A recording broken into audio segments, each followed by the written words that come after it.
Let's head back to the voicemail of Truth and Reason.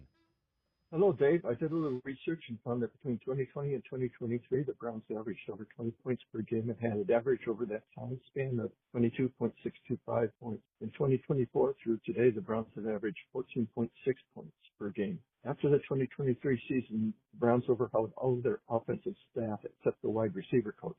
Bill Callahan moved to Tennessee by choice, while others were fired. For the only playoff victory of the 21st century, Alex Van Pelt called the plays. In 2023, the Browns made the playoffs with 5 different quarterbacks, starters including DTR, PJ Walker, and Jeff Driscoll. I think that baby Joe Flacco had his best season in the last 5 years in 2023 after coming off the couch. And my Nets to think it could have been a mistake to fire AVP. Granted, the O-line has deteriorated. As an aside, the Browns kept the wide receiver coach. How good have they been at developing young receivers? Thank you for taking my call. As always, appreciate all of the voicemails. Casey, Van Pelt didn't call the plays, but what they did do is they moved to a more open offense to try to build it around Deshaun Watson. And I was all for it. Upon further review, what a disaster. That, if you want to trace back how bad this that's where you go. You should have never done that.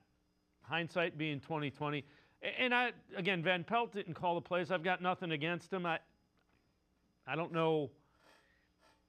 Quarterback play was better when he was here. We can all agree on that.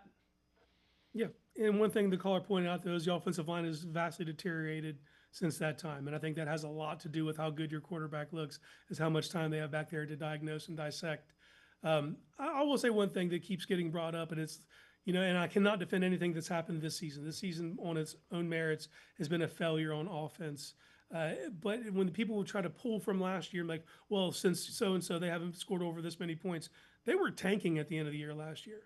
They stopped scoring points. They took Jameis off the field and stopped scoring points immediately.